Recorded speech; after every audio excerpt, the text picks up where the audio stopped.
واحلى مسا على كل الجماهير المصريه. طبعا انا بعد مباراه صن داونز طلعت، شتمت كل اللعيبه وان هي لعيبه كسر وان هي ما تستحقش تلبس فانلة او تيشيرت النادي الاهلي. طبعا انت شفت الماتش كان عامل ازاي يا جماعه، دي كانت فضيحه بالنسبه لنا، بالنسبه للنادي الاهلي. تيشيرت النادي الاهلي يا جماعه ده تيشيرت تقيل جدا على اللعيبه، مش اي حد يلبسه ومش اي حد يقدر ان هو يقدر يستحمل الضغوط.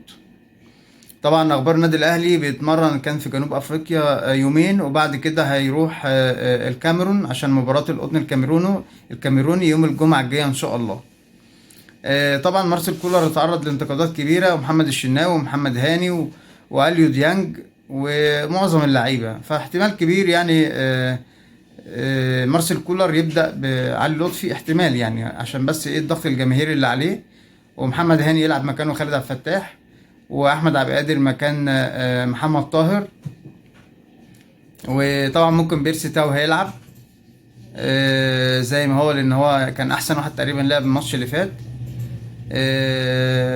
ممكن يلعب بكهربا اساسي. اليو ديانج هيلعب مكانه مروان عطية، ده احتمال كبير يعني. وممكن برضه هو يفضل الراجل عنده قناعاته الشخصية ان يلعب باليو ديانج، لان اليو ديانج بالنسبة لي ميس باص كتير، بيخرب في الماتش، كل حاجه بيلعبها غلط، مفيش ضغط. طبعا احنا شفنا كل الاهداف اللي اتلعبت على النادي الاهلي من صن داونز، المعظم طبعا من خط الوسط، مفيش ضغط من اليو ديانج ولا حمدي فتحي على اي حد بيشوط. طبعا القطن الكاميروني طبعا عامل زي ماتش صن داونز او فريق صن داونز، هيفتح كل الاستاد للجماهير مجانا.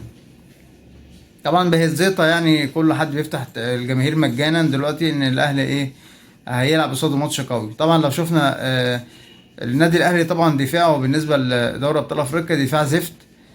صن داونز لو لاحظتوا ان هو لعب مع الهلال السوداني في جنوب افريقيا، الماتش انتهى 1-0 لصن داونز فقط، يعني جاب فيه جون واحد بس.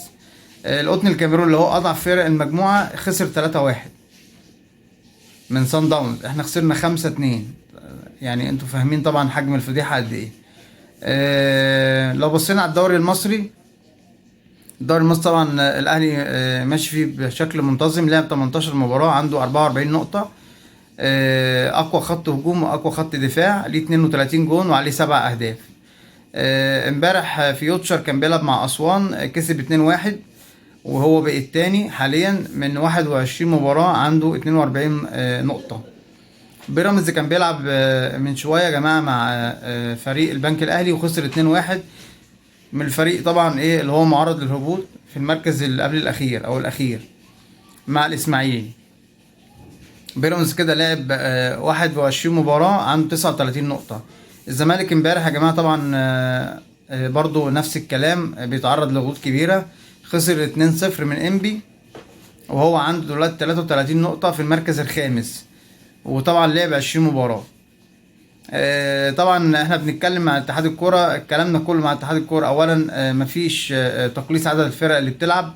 انت دلوقتي عندك بتلعب ب 18 فريق في الدوري المصري، وده عدد فرق كبير بيمثل ضغط على اللعيبه، والقياسات البدنيه بتاعتهم بتقل، والاصابات العضليه بتزيد.